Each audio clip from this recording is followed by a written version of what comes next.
Mu'allak ke mubram ke, siapa buat semuanya? Allah. Cuma benda yang kita tak boleh campur tangan, jangan duk campur tangan lah.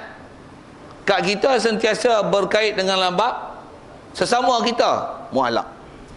Sesama kita mu'allak. Saya duk ajak tuan-tuan ni mu'allak semua. Saya nak jawab, saya nak bagi apa mu'allak. Itu tuan-tuan faham. Balik ke mubram, Allah lagi faham. Saya ajak tuan-tuan tu faham. Duk tidur semua. Apa silap aku, dia tak mau dengar. Itu mu'allak buat saya. Benda buruk lah tu. Wah, apa silap aku, dia tak mau dengar. Mula duk dalam tu pakai keluar. Habis apa pasal dia orang duk keluar ni? Pakat semua biasa nak kecil ya. Apa pasal ke? Tu. Semak kita. Semua pakat main dalam. Aku tak ada apa pun. Aku cakap apa bukan sedap mana pun. Tapi orang salah nak buka hati dia. Allah beri semua. Tu. Okay dah. Hakikatnya semua siapa? Allah. Tu yang kat kita lalu macam mana pun lalu kat kita dapat benda baik, serah Allah Ta'ala. Dengan sebab kita jadi tak elok, bubuh kita, apa silap kita, koreksi balik diri. Okey, tu kaedah ahli sunnah wal jamaah. Ya.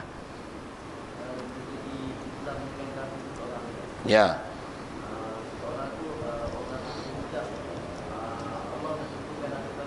Ya.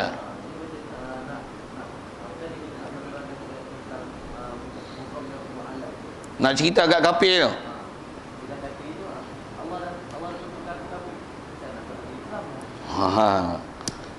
Itu kalau nisbah Abu Hujah, dia nak jadikan fahaman tentang, jadi soalannya kalau nisbah orang kafir, tapi orang kafir ni dia ada pengetahuan Islam sikit, tapi banyak yang dia tak tahu duk bodoh lagi, macam sebahagian pada orang Islam yang duk bodoh. Dia kata macam mana? Aku tak masuk Islam lagi pasal Allah Ta'ala dah tentukan aku kafir dan belum dapat hidayat. Pasal tu aku tak masuk Islam. Lebih kurang itulah dia jawab kan. Wih, sedap sikit. Macam mana nak jawab itu?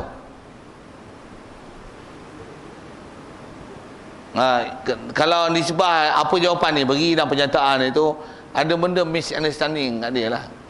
Jangan salahkan Allah Ta'ala di atas engkau tak masuk Islam, dan kau menyalahkan Allah Ta'ala telah takdirkan kau tak masuk Islam, dengan sebab tu kau tak masuk Islam. No, you're supposed not to say like that. But it's up to you. You know Islam is good for you. You know that Islam is a true religion. Cakap orang putih ni.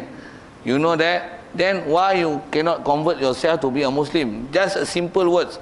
La ilaha illallah Muhammadur Rasulullah. Why you cannot say this word? Is something else that force you cannot say this word? You must answer me.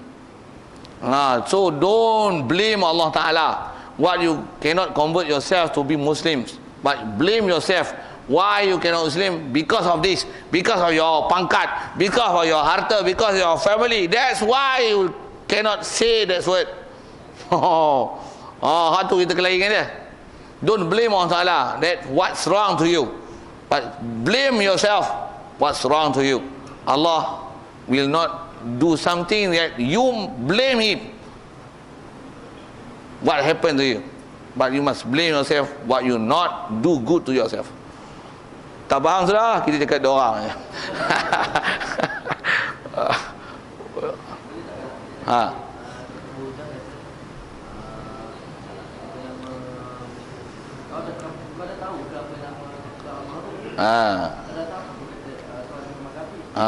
Allah Ta'ala ya. Ya. Ya.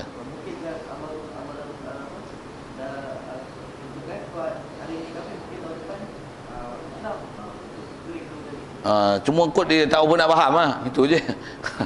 Dari segi jawab tu betul tu. Pasal kaedah berjawab ni kadang-kadang memang orang kata taklah lurus berjawab tu. So cari sesuatu yang dia akan berfikir balik tentang apa yang kita jawab. Dari segi teknikal lah. Macam mana pun itu adalah salah satu jawapan. Maksudnya jawapan tu betul, tapi agak-agak dia terima jawab itu. Macam mana nak jawab, nak bagi empuk atas dia, bagi dia fikir. Betul kan lah cakap ni.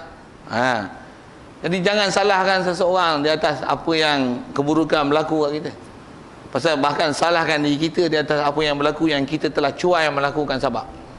Buat misalnya, contoh soalan tu ialah contoh orang kafir tanya, dia kata saya tak Islam lagi pasal Allah Ta'ala belum bagi hidayat untuk saya masuk Islam. Allah Ta'ala belum buka pintu hati saya masuk Islam. Itulah juga jawapan orang Islam kita beri, yang bila ditanya tentang dia nak jadi baik kan. Ada artis pernah ditanya tentang tutup aurat, ada kan? Yang dah tutup aurat tu bagus. Ada tak lagi yang belum tutup aurat? Agak-agak kalau kita tanya dia, why you still not wear hijab? Okay. Dia kata, because Allah Ta'ala didn't give me hidayat to wear hijab, that's why. Tak betul lah tu, salah lah. Jadi dia menyalahkan Allah Ta'ala. She blames Allah Ta'ala because he not wearing hijab. No, that's wrong thing. No, you cannot say like that. Suppose not say like that. You cannot blame Allah Ta'ala because you not wear hijab. Now we are talking about you're wearing hijab, isn't it? Okay, can you buy something, some clothes that you can make it as a hijab? You answer me. Okay, saja cakap betul sikit, boleh faham tak? Sekolah Kebangsaan Melaka, berkat tak faham? Alamak, leceh kau, tak lulu SPM apa? Saja geram tuan buat ayat itu. Kalau saya cakap Arab, kotlah munasabah tuan-tuan tak faham. Saya pun orang putih, takat saya punya SPM lah, saya tak boleh cakap lah style orang universiti, profesor, prop tu, macam tu lah saya cakap kan. Jadi kalau nisbah cakap Melayunya, awak boleh tak beli, ada duit tak beli tudung? Beli kereta boleh, beli rumah boleh, beli tudung boleh lah. Berapa juta selai tudung? Kau tak ada tudung lansir kat rumah kau banyak tak? Aku tengok lansir yang ada kat rumah kau tu, bungkus kau mayat 10 helai pun tak nampak rupa kau tak? Cuma di atas kau je nak tak nak ambil tudung tu balut diri kau. Jangan salahkan Allah Ta'ala di atas tak dapat hidayat. Tapi kau sendiri tak merelakan diri kau untuk kau berubah, untuk kau buat benda baik. You supposed to blame yourself. Untuk clear tu. Baru dia dengar macam mana. Oh, ini ustaz ni garang ni. Garang tak garang? Kau cakap salah. Kau buat benda buruk, kau blame Allah Ta'ala. Salah lah. Seumpama itu saya sebut nisbah pakai tudung kan. Serupalah pencuri dia curi. Tangkap dia. Komen ni tadi tak ngaji tauhid ke? Wah. Aku jadi mencuri ni pasal itu takdir Allah Ta'ala pula ke? Mana boleh aku jadi mencuri, melainkan ketetapan Allah Ta'ala yang takdirkan aku jadi mencuri. Kau ni tak ngaji tauhid, itulah kadar mubram daripada Allah Ta'ala ke atas aku. Macam mana jawab? Dah jawab macam tu lah. Kalau saya ngaji dulu, ada guru-guru yang ajar cara loya buruk di atas dia jawab gitu, ajar dia loya buruk balik, sepak sekali, pong sekali. Tapi jangan buat kerja gitulah. Tapi nak ajar jawab dengan loya buruk balik, pasal dia loya buruk, dia salahkan Allah Ta'ala, sepak lagi sekali. Dia mesti soal kita dah, apa kau sepak aku? Inilah takdir Allah Ta'ala hari ini, aku sepak kau. Janganlah salahkan aku. Allah Ta'ala takdirkan aku sepak kau, dan Allah Ta'ala takdirkan aku hari ini, dan kami semua tangkap kau, sumbat kau masuk penjara, dan aku sepak kau. Jawab.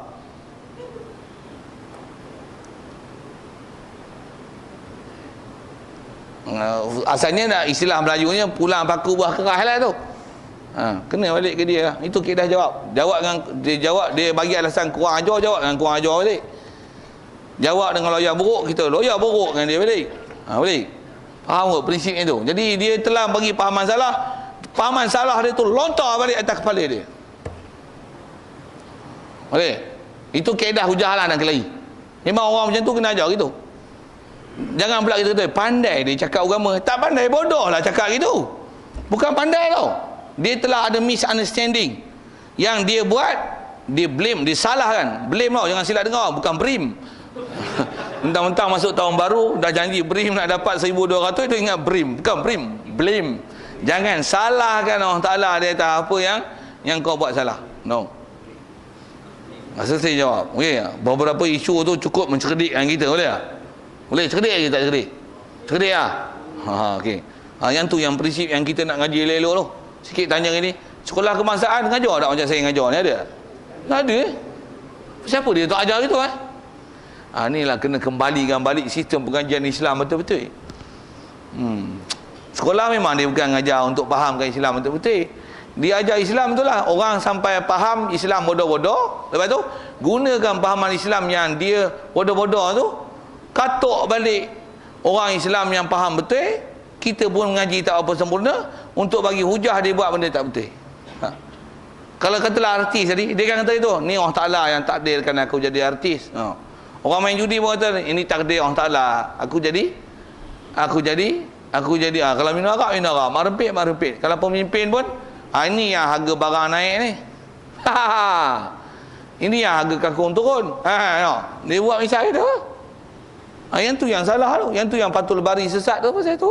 Yang putih Kedah ada tu. Ada lagi soalan kita tu. Masih kata prinsip kalau kata mualak dan mubram, mualak kat kita, mubram ke Allah Taala, jangan salahkan Allah Taala di atas apa yang berlaku ke kita, konon-konon beralasankan kodok dan kodar. No. Itu adab bercakap salah. Prinsip bertindak pun tak kena kat kita. Ada lagi? Ya. Ya. Semua kita? Ya.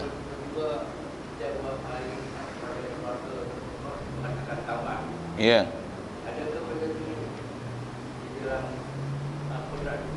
Ke kodok-kodar tu. Kita buat baik, Allah Ta'ala balas, bagi panjang umur, dapat kebajikan, dapat keberkatan kan. Adakah itu mengubah kodok-kodar Allah Ta'ala macam tu? Yang tu pun tak betul juga. Tak betul tak mana? Kita disuruh buat baik, disuruh kita buat kebajikan, di atas faktor sabab, buat kebajikan, dapat umur panjang, dapat harta banyak, orang pun jadi taat, katalah itu kan, pokok-pokok pun subur, harga minyak pun turun, pemimpin pun dapat ditukar yang jahat-jahat ni, katalah itu. Apa yang kita buat dalam usaha ikhtiar tu, itu adalah taklifan yang disuruh ke kita. Apa yang berlaku, itu yang saya sebut, apa yang berlaku baik, macam mana balik ke Allah Ta'ala. Dia bukan nisbah itu mengubah qadar tau. Sebenarnya kebaikan yang berlaku itu dan sabab yang kita buat muafakat dengan ilmu Allah Ta'ala dan kehendak untuk berlaku perubahan, yang berlaku perubahan dengan sebab kita usaha ikhtiar. Yang buat tu siapa? Nisbah sabab duk tengok dengan mata kita. Tapi sebenarnya berlaku macam tu pasal apa? Muafakat dengan ketentuan dan ilmu Allah Ta'ala. Jadi kalau atas kata adakah itu mengubah, dengan elok ini, dia bukan istilahnya mengubah. Semestinya apa yang berlaku ke kita adalah muafakat dengan apa yang Allah Ta'ala dah tentu. Itu ayat dia. Bukan apa kita buat, maka efek daripada apa kita buat Allah Ta'ala mengubah apa ketentuan dia. Yang tu yang silap faham yang kena betulkan. Pasal kena faham macam ni dalam bab akidah, khususnya tentang mubram tu, tentang Allah Ta'ala tu. Jangan faham kita buat sesuatu, berlaku sesuatu di atas efek apa kita buat. Dah. Tapi apa yang kita buat sesuatu, tengok berlaku sama ada macam mana dikehendaki ataupun berlaku sebaliknya. Wajib intikad bahawasanya tak ada apa yang berlaku melainkan semua kehendak Allah Ta'ala. Itu begitu. Satu kalau kata atas kita buat kebajikan, Allah Ta'ala beri keberkatan dalam harta. Harta bertambah, adalah itu. Bobi tadi macam saya sebut ni, harga minyak turun, pemimpin jahat dapat ditukar. Buat demonstrasi, pemimpin semua sedar. Katalah itu kan. Siapa lagi sedar? Allah. Dan kesedaran itu sebenarnya memang dah berlaku, Allah Ta'ala tentu azali lagi. Itu balik pada mubram. Betul kat kita macam mana? Benda tu baik tak baik berlaku? Baik. Bila baik macam mana? Allah yang beri semua. Rasanya saya jawablah soalan tu. Cuma saya nak sambung sikit ni. Kalau katalah kita buat kebajikan, tengok ayam mati, lembu kena telan dengan ular sawa. Lepas tu rumah orang masuk, kereta orang langgar, motor orang curi. Macam mana tu? Semua tu takkan berlaku dengan kehendak Allah, melainkan dengan kehendak Allah, dengan ilmu dia, melainkan tentuan azali. Itu satu hal. Di atas kita muhasabah. Apa silap aku ni? Pasal apa motor kena curi? Tak kunci. Pasal apa melanggar? Dah bubuh parking tengah jalan, lampu isyarat ke papan tanda semua tu, tempat pula bukan tempat parking, duduk selekor bahaya pula tu, salah aku. Blame ourselves. Macam mana pun berlaku tu, dia jadi susah hati, stres pula. Macam mana? Takkan berlaku semua ni. Allah Ta'ala dah tentu. Sabar banyak-banyak. Balik pada muhram. Tempat macam tu bawa balik ke muhram. Balik muhram. Dalam masa yang sama jangan salah Allah Taala. Semak kita. Berasa stres sangat. Buat macam mana? Takkan berlaku malaikat dengan Allah Taala. Allah Taala nak uji. Ada? Nak uji. Atas kita dah uji buat apa? Semak apa kita buat betul salah. Kalau dah buat betul pun, biasalah tu Nabi pun Allah Ta'ala yang buat kebajikan yang memang sebaik-baik makhluk pun dimaci-maki, pun dibuat jahat orang pada dia, tambah muka sekupang kita lagilah kena macam-macam. Tak ada masalah tu. Dunia bukan tempat balasan di akhirat. Pujuk diri. Kaedah pujuk dengan mubram. Untuk ikhtiar nak buat macam mana? Mu'allak balik. Macam mana nak dapat motor yang kena curi? Report boleh. Kereta tu rosak macam mana? Repair lah. Duit tak ada, kojek lah. Duit tak ada, kojek pun dah larat-larat. Hutang lah. Adik-adik tanya lah. Macam tu. Lagi si nak selesai. Rasanya saya dah jawab. Boleh kan? Cuma nak kata, itu ada, macam mana pun saya nak sebut ke sana, nak memahamkan bahawasanya, taklah bila kita buat sesuatu atas faktor sabab musabab, hasil apa yang berlaku, hasil itu adalah kesan daripada apa kita buat. Tak. Itu pun prinsipnya kita dah belajar lepas. Kalau dalam matan dia kata walam yakun mu'asiran fal ta'rifa. Yakinlah bahawasanya sebab yang kita buat tak beri bekas sikit pun. Betul, siapa yang buat? Balik ke Allah Ta'ala. Yang baik macam mana? Allah. Yang buruk macam mana? Muhasabah diri, letak kat kita. Stres, balik ke Allah Ta'ala. Ujian lelaki. Betul, nak buat apa lagi? Ikhtiar balik. Buat sabab. Balik. Ada lagi? Ya.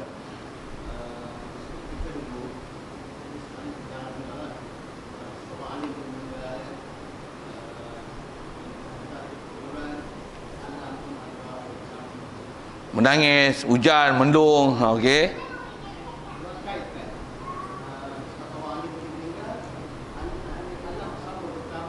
Ya.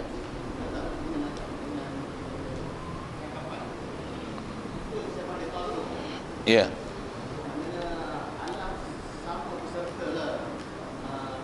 Bersedih di atas pemergiannya. Ya.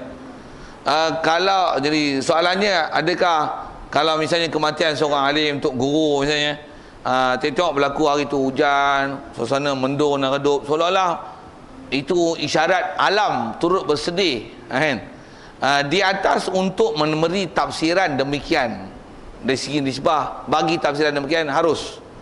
Dan nisbah faktor efek dan sabab, memang antara efek dan sabab yang Allah Ta'ala bagi. Jadi kalau nisbah apa yang berlaku seumpama orang alim misalnya, memanglah kalau nisbah atas faktor sabab, kita sebut atas faktor sabab ni, atas faktor mu'allak tadi, orang alim mati, meninggal, pokok kayu pun susah hati, boleh pergi dengan bahasa susah hati tu kan, maksudnya mereka turut bersedih. Yang tu ialah sebahagian daripada benda mu'allak yang berlaku disebabkan kematian mereka. Macam mana kita makan kenyang, silap makan sakit perut. Cuma yang tu efek yang nisbah biasa nampak kan. Jadi orang alim mati, mendung, hujan turun, seolah-olah alam menangisi pemergiannya. Itu ada sebahagian daripada mu'allak ba'alam. Jadi kalau nak berikan tafsiran di situ adalah antara perkara yang memang mungkin dah harus berlaku. Di atas ayat cakap itu boleh ke? Ya, memang antara perkara yang dibenarkan untuk sebut begitu.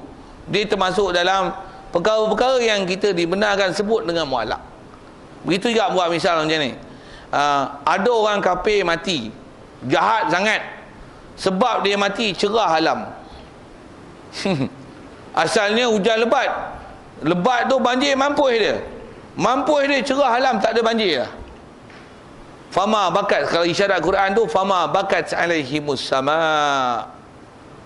wa ma kanu, lambat sambung surah Dukhan tu, cerita tentang Firaun lah. Firaun mati dalam laut, macam mana?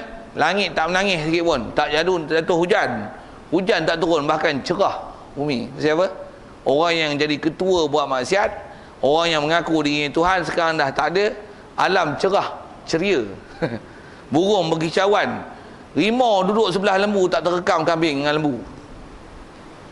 Pasal apa? Orang ketua buat jahat tak ada, alam Allah Ta'ala beri keberkatan. Atas faktor sebab benda tu berlaku, dan itu sebahagian daripada ketentuan Allah Ta'ala. Dan disebabkan bercakap, kita dibenarkan bercakap dengan faktor alam yang macam tu. Jadi tak salah di atas faktor mu'allak tadi, memang berlaku ke macam itu? Ya, sebahagian daripadanya. Satu orang alim mati, pokok buah kayu pun tak buah, bumi pun jadi gersang. Itu. Begitu juga misalnya pemimpin yang adil, harga minyak turun. Mufi gitu kan. Tengok harga melambung tinggi, cari hidup susah, jenayah sana sini. Itu ada isyarat pemimpin buat jahat tau. Memang benda tu ada pengaruh sekitar tu. Macam mana pun nak sebut, tu betul ke tu? Atas kita cerita mu'allak, berdasarkan atas janji-janji yang ada. Ya? Macam mana pun balik pada yang mubram. Apa sebab berlaku? Adakah benda tu sebenarnya pemimpin buat jahat, itulah menyebabkan harga minyak naik? Pandang pada mubram tu, ketentuan Allah Ta'ala semuanya. Macam mana pun don't blame Allah Ta'ala. Don't blame. Cuma atas kita, pasal apa pemimpin tu boleh naik? Dah kita yang mangkahnya, lain kali kita ukur pemimpin lain. Dah kita pun merestuinya, kita buat demonstrasi. Sebab nak sebut itulah, jangan salahkan ke Allah Ta'ala di atas suasana yang berlaku. Jangan pun kalau benda yang baik, nak bersempurnakan benda baik itu di atas apa yang berlaku itu, di atas mu'allak, dibenarkan untuk kita bercakap demikian. Macam mana pun balik pada asal akidah kita bercakap qada qadar, semua tu takkan berlaku melainkan ilmu dan ketentuan Allah Ta'ala memang muafakat macam mana yang berlaku dengan atas sabab musabab dan mu'allak yang dilakukan. Kita banyak bicara bab tu pasal memang bab tu pun selalu orang muskil. Bab qada qadar ni memang tentu selalu banyak orang muskil. Lagi ada apa? Bagi selesai. Dan mu'allak tu juga, tuan-tuan tak faham, tuan-tuan tanya, itu adalah mu'allak. Saya cerita, saya tahu Allah Ta'ala saya cerita, tuan-tuan tanya, saya jawab tepat macam mana tuan-tuan? Tak. Mandak bagikan jawapan, Allah bagi jawapan. Saya lalu kot saya ada apa? La haula wala quwwata illa billah. Tuan-tuan boleh faham? Alhamdulillah aku faham hari ni. Saya jawab, tuan-tuan tak faham, tuan-tuan marah. Apa silap aku cakap? Ayat apa aku tak kena menyebabkan orang tak suka. Itu saya kena muhasabah kat saya. Macam mana pun, pasal apa berlaku semua tu? Allah yang takdir azali berlaku semua. Nampak? Nak bagi faham betul-betul tu. Yang mana yang mubram, serahkan ke mubram. Yang mana mu'allak, serahkan dalam bab mu'allak. Macam mana pun yang baik serah ke Allah Ta'ala, yang buruk muhasabah diri. Di atas faktor sabab musabab, dibenar bercakap sabab musabab. Okey, lagi.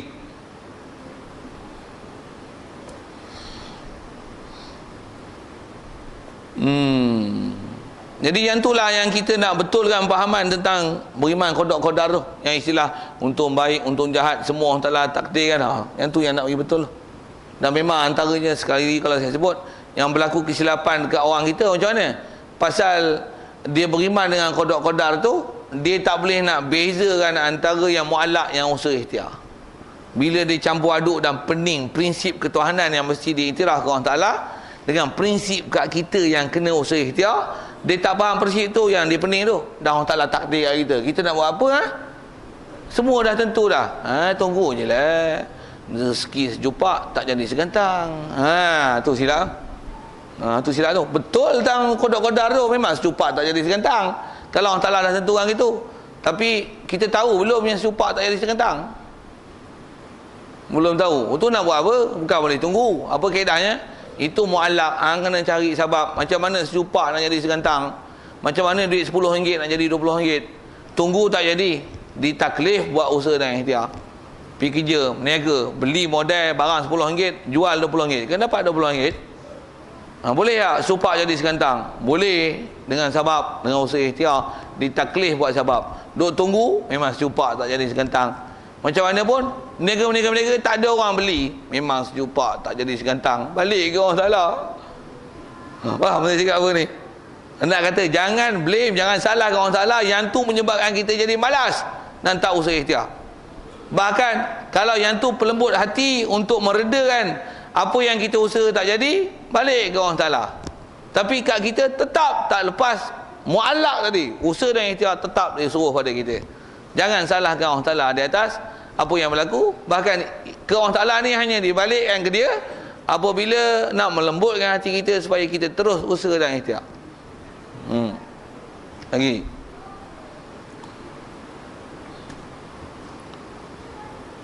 Kalau ikut apa yang nak diselesaikan tu dah selesai. Nak cerita yang saya sebut semalam ada bahas tu agak panjang. Macam mana pun nak sebut jugalah sikit. Tak sebut lagi. Tak sampai maksud saya cadang nak sebut tu. Okey. Macam mana pun dengan apa saya dengan kita punya discussion tu, mudah-mudahan dapat faham apa prinsip qada' dan disebah usaha ikhtiar ke kita, mana yang mubrah, mana mu'allaknya. Okey. Macam mana pun kalau atas bahas apa dia qada' dan qadar tu, tengok sikit. Pertama, kalau tengok sikit bahasa kitab tu disebut, selalu kita sebut qada' qadar kan. Kitab kita disebut qadar qada'. Apa faham daripada isyarat terbalik-terbalik ni? Maksudnya ada dua benda. Apa dia? Qada' satu, qadar satu. Qadar satu, qada' satu. Maksudnya qadar adalah satu perkara, qada' adalah satu perkara. Okey. Ada yang saya dah sebut semalam, khususnya yang kita dah sedia pakai makna. Apa dia? Qada' qadar ni kita pakai makna selalu dengan makna ketentuan. Kita dah makna pakai tu. Dan apa yang makna tentu azali tu, selalunya kita istilahkan yang tu dengan takdir. Berlaku je kita kata apa? Ni takdir Tuhan. Ni takdir ni apa? Yang istimal Melayu. Takdir ni adalah apa yang Allah Ta'ala tentu azali. Itu takdir. Dengan penggunaan kita orang Melayu, kalau itu adalah takdir, apa yang sedang Allah Ta'ala laksanakan lah ni, yang mestilah muafakat dengan takdir dia. Kalau yang dia tentukan tu adalah takdir, yang sedang dilaksanakan kat kita hari ni lah ni, itu dipanggil qada'. Cuma orang Melayu jarang sebut kalimah tu. Nak sebut pun susah pasal dia huruf dot. Melayu apa? Kada' dan kadar. Melayu tu. Macam mana pun sepatutnya qada'. Mana yang qadar? Takdir. Kita pakai tu. Cuma kita kadang-kadang selalunya pakai kombinasi. Ini ialah kadar Allah Ta'ala. Sikit saya sebut dengan pronunciation Melayu. Arabnya macam mana? Ini qada' dan qadar Allah Ta'ala. Sebenarnya kalau pandang dari segi huraian dan pendetilan, yang mana yang qada', yang mana yang qadar? Yang qadar ialah yang azali. Ni disebah Melayunya, yang berlaku sedang Allah Ta'ala laksanakan kat kita. Tu apa? Itu adalah kada'. Melayu, Arab, qada'. Boleh? Faham? Faham? Cuma qada' qadar. Kita sebut qada' qadar, tapi yang azali itu bukan qada'. Yang azali itu dengan nisbah istimal Melayu, itu adalah takdir, itu adalah qadar. Yang dia laksanakan tu, yang dia tunaikan, yang dia buat macam mana ketentuan dia, hak tu adalah kada', itu adalah qada'. Dengan kita punya istimal orang Melayu. Boleh? Okey, itu Melayu punya. Macam mana pun fahaman tu betul ke? Betul lah. Cantik lah tu. Cuma yang kita bicara tadi, itu kemusykilan yang berlaku lah dalam prinsip memaham qada' qadar dengan usaha ikhtiar. Okey. Okey, yang ni ilmiahnya, yang memang dalam kitab sebut, yang sepatutnya kena faham mengikut Abu Hasan Asy'ari dan Maturidi. Cuma kod dia susah sikit. Tuan-tuan tak apa nak boleh faham, abaikan lah. Abaikan. Saya nak sebut ni pasal dia mungkin label dia tu bukan label umum, dia label ilmiah pasal dia tahap tinggi sikit. Jadi first label, ni second label. Tuan-tuan tak umpaya kalau main game first label boleh lepas, second label tak boleh. Asyik mampu aja hidup mati hidup balik, mati hidup balik. Dengar jelah saya sebut apa. Macam mana pun ada benda yang kena faham. Okey. Macam mana pun saya nak gunakan hadis semalam yang saya dah jawab dengan istilah tanjizi qadim dan suluhi tu. Okey. Dengan pahaman Melayu tadi tu, yang Allah Ta'ala tentu azali, takdir tu, dengan istilah ada ustaz kita tanya semalam, saya dah jawab dengan istilah bagi penjelasan tanjizi hadis, tanjizi qadim tu, yang Allah Ta'ala tentukan kita di azali tu, hak tu dipanggil tanjizi qadim dalam bab iradat. Allah Ta'ala dah luluskan azali lagi, qadim lagi, sedia kala lagi apa yang nak berlaku kat kita. Jadi takdir, kalau dengan istilah tanjizi dan tanjizi tu, takdir yang azali adalah tanjizi qadim dalam bab iradat. Allah Ta'ala laksana ni bab buat, dia bukan bab menentu, tapi bab melaksana. Dia ialah bab PL, bab perbuatan. Bab perbuatan ni dia ialah takluk kudrat. Dia ialah tanjizi hadis, bab kudrat. Ni saya sebut dengan pahaman Melayu yang dah siap, sedikit menggunakan istilah tanjizi qadim, yang tu adalah yang takdir, yang Allah Ta'ala sedang laksanalah, luluskan, dia realisasikan kat kita lah ni berdasarkan ketentuan dia. Hal tu dipanggil tanjizi hadis, yang sedia kala Allah Ta'ala takdirkan, dah dia siap tentu itu. Hal tu adalah tanjizi qadim. Siap. Tentu tu. Boleh telan. Itu Melayu punya pahaman qadar dan qada. Jadi susunan kitab kita ni muafakatlah Melayu punya guna. Wajib beriman dengan qadar dan qada. Pasal apa saya kata muafakat? Pasal qadar tu hak azali, bila laksana tu qada lah, kadar Melayu sikit campur istilah tu. Yang ditentu azali itu adalah tanjizi qadim, dia laksana itu adalah tanjizi hadis. Sekali lagi saya sebut, lekat tak lekat itu kat tuan-tuan, cari sabak dan ikhtiar untuk lekat. Kitabnya, catatannya, soalnya, jawabnya, janganlah sembang. Okey, itu sabak tu mualak tuan-tuan. Nisbah saya, mualak saya sebutlah, janganlah sembang. Situ tuan-tuan diam, orang Ta'ala takdirkan azali lagi diam, lalu sebab saya. Tak diam juga, apalah silap aku, tangan aku tak, diorang tak mau diam. Atas orang yang tak mau diam, apalah aku ni tak mau diam, muhasabah lagi. Gunakan isu tu kan, duduk faham apa kita bicara. Dia atas taklifnya, tuan-tuan kena muhasabah lah. Pasal apa waktu ni aku tak boleh jaga adab sangat. Satu yang saya pun tak ada ke bahasa lembut-lembut sikit nak cakap supaya dia orang boleh terima apa teguran. Tu masing-masing mualak tu. Kita jadi yang baik macam mana? Pujilah Allah Ta'ala di atas apa yang berlaku. Tak jadi apa yang sepatutnya, aku tumbuk lagi ustaz ni, aku elak. Itu ya, elak tak kena, mubram tak kena.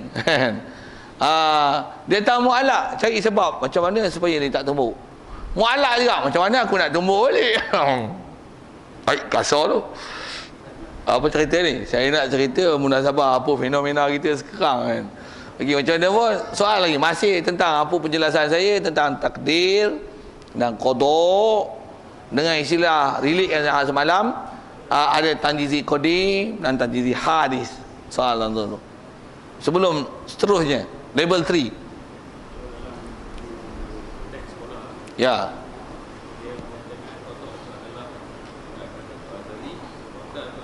Pelaksanaan. Okey.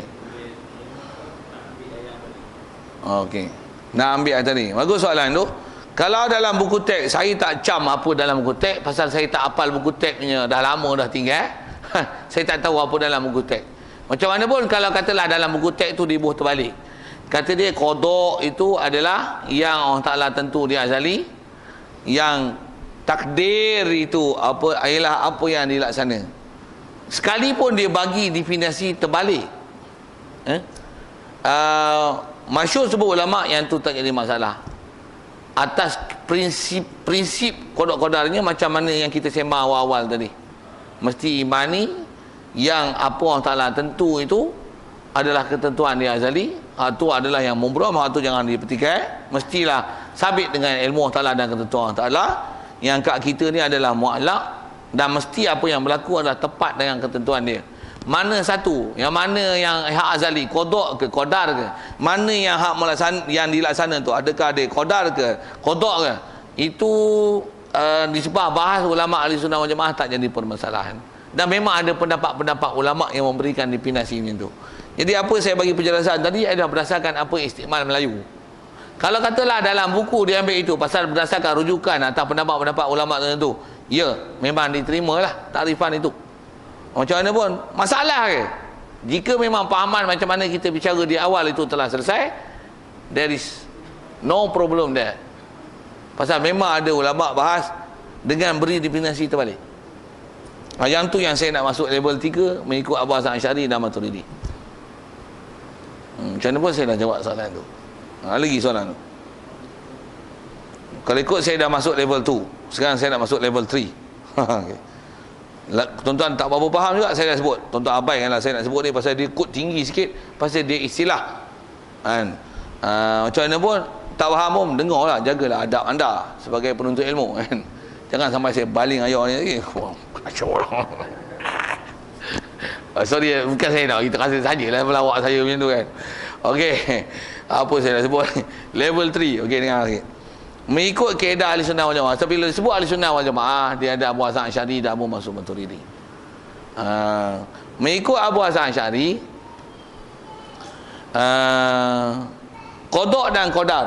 Ambil yang dulu pasal dia ada, bila sebut Abu Hasan Asy'ari dan Abu Mansur Maturidi, yang kita selalunya jadikan sebagai teras untuk jadikan pahaman mengikut ahli sunnah wal jamaah ialah Abu Hasan Asy'ari. Okey. Mengikut Abu Hasan Asy'ari, qada qadar ni dia adalah bab ta'alluq iradat. Dia bab iradat lah. Jadi kita duk pakai iradat tu Asy'ari punya lah. Okey. Macam mana pun definisi Abu Hasan Asy'ari, yang azali tu apa? Yang tu yang Ustaz ni tanya tadi. Yang tarikh dalam kitab tu mengikut Abu Hasan Asy'ari punya lah. Yang buku teks tu. Apa dia? Apa yang Allah Ta'ala tentu di azali, itu adalah iradat, ta'alluq iradat. Apa Allah Ta'ala tentu di azali namanya qada. Itu Abu Hasan Asy'ari punya. Yang apa dia laksana ke kita itu adalah ta'alluq kudrat. Tanjizi hadis kudrat, melaksana tepat muafakat apa yang Allah Ta'ala tanjizi qadim, ta'alluq iradat. Saya sebut tu level 3. Faham tak saya sebut level 3 juga? Kan agak susah sikit, kan? Boleh faham bagus, tak boleh pun dengar elok kod-kod dapat hidayat, boleh faham, cari sebab. Jadi kalau ikut Abu Hasan Asy'ari, hak azali itu adalah qada. Hak baru yang dilaksana, dia bagi buat tepat macam kehendak dia tu, itulah qadar. Dan hak azali itu adalah ta'alluq iradat. Hak dia laksana ni adalah ta'alluq kudrat. Pasal melaksana, dia buat dia taksir. Hak menentu, hak tu taksis. Atau saya guna istilah susah sikit lah. Jadi yang taksis tu adalah tanjizi qadim, yang dia laksana tu tanjizi hadis. Istilah tanjizi qadim dan hadis, hak tu tak beza. Pasal mestilah yang hak azali adalah yang hak qadim, tanjizi qadim. Yang mesti melaksana dia mesti tanjizi hadis. Cuma tanjizi qadim tu tanjizi qadim dalam ta'alluq iradat, yang tanjizi hadis adalah ta'alluq kudrat. Siap. Itu siapa? Abu Hasan Asy'ari. Abu Hasan Asy'ari adalah muafakat dengan asal takrif yang kita sebut dalam hadis, dan kita duk hafal lah tu, qadar. Qada dulu buat qadar. Jadi dia memang ikut definisi yang memang betul, memang fakta datang dalam hadis. Qada dulu buat qadar. Qada adalah hak azali. Qadar adalah hak Allah Ta'ala laksana, kan, apa daripada ketetapan dia azali. Itu Abu Hasan Asy'ari. Siap. Soal tu tentu kod tertinggal. Boleh. Masih level 3, tapi pada pesan yang kedua, Abu Mansur Maturidi. Abu Mansur Maturidi, dia tak kata kudrat, qada ni dia dalam bab iradat, tapi dia kata qada ni adalah ta'alluq ilmu. Tentu sikit, tentu beza dia. Tentu beza antara Abu Hasan Asy'ari dengan Abu Mansur Maturidi. Abu Mansur Maturidi dia lebih kepada bab ilmu. Bahasa mudah betul, dia dalam ta'alluq ilmu. Cuma mana yang azali tu, mengikut Abu Mansur Maturidi, yang azali adalah takdir, qadar adalah hak azali, dan qadar adalah azali, dan qadar itu bukan iradat, tapi ilmu Allah Ta'ala dia azali tentang apa dia nak buat. Jadi kalau ikut Abu Mansur Maturidi, yang azali itu, yang tanjizi qadim itu adalah ilmu Allah Ta'ala dengan apa yang dia nak laksanakan pada makhluk nanti, pada hadis nanti. Dan nama dia adalah qadar ataupun takdir, bukan qada. Yang tu Melayu pakai istiqmal, tapi Melayu bukan pakai ilmu ketentuan Allah Ta'ala. Melayu faham iradat. Kalau ikut yang azali itu, mengikut Abu Mansur Maturidi, bukan iradat tapi ilmu. Ilmu adalah takdir, mengikut Abu Mansur Maturidi. Macam mana pun saya selam seli itu takut campur dia, macam balik pada Abu Mansur Maturidi. Jadi Abu Mansur Maturidi, hak azali itu adalah takdir, qadar. Cuma dia bukan bab iradat, tapi dia lah ilmu Allah Ta'ala azali lagi tentang apa yang dia nak berlaku. Dia bukan takluk iradat. Jadi bila yang takdir, qadar adalah hak azali, tanjizi qadim, semestinya tanjizi hadis adalah qada lah. Qada adalah tanjizi hadis, dan dia adalah takluk kudrat. Pasal melaksana mesti takluk kudrat. Jadi yang bezanya yang azali, adakah dia iradat atau ilmu. Okey, itu adalah Abu Mansur Maturidi. Tu level 3. Dengan istilah, dengan apa, dia masa pun dah nak ujung dah. Dia badan pun dah letih dah. Perut pun cakap Indo dah. Mata pun dah ngantuk dah. Fikiran pun dah banyak lah. Perut pun dah nak kencing terberak dah. Kan? Dia level 3, dia lagi macam mana pun cabaran besar. Siapa dapat faham, memang fadilat besar. Pasal dia adalah bab istilah yang dibahas oleh ulama dalam kitab. Macam mana pun nisbah saya sebut dah apa dia, Abu Hasan Asy'ari dan Abu Mansur Maturidi. Tantu dulu Abu Mansur Maturidi, fokus tantu dulu. Yang kata Abu Mansur Maturidi, dia bukan qadar. Kalau dengan tertib dia balik, qadar, qada. Cuma qadar tu apa? Ilmu. Hak qada tu apa? Tanjizi hadis, takluk kudrat, melaksana. Okey. Tantu dulu, fokus pada Abu Mansur Maturidi. Soal. Qada tu adalah takluk kudrat, ya. Bila melaksana tu semua takluk kudrat. Jadi yang azali itu, yang tu yang khilaf antara Asy'ari dan Maturidi. Asy'ari kata dia takluk iradat, Maturidi kata dia adalah takluk ilmu. Cuma istilah qada tu berculang-caling. Saya dah sebut dengan satu-satu ni. Ada soal. Itu dia susah sikit tu.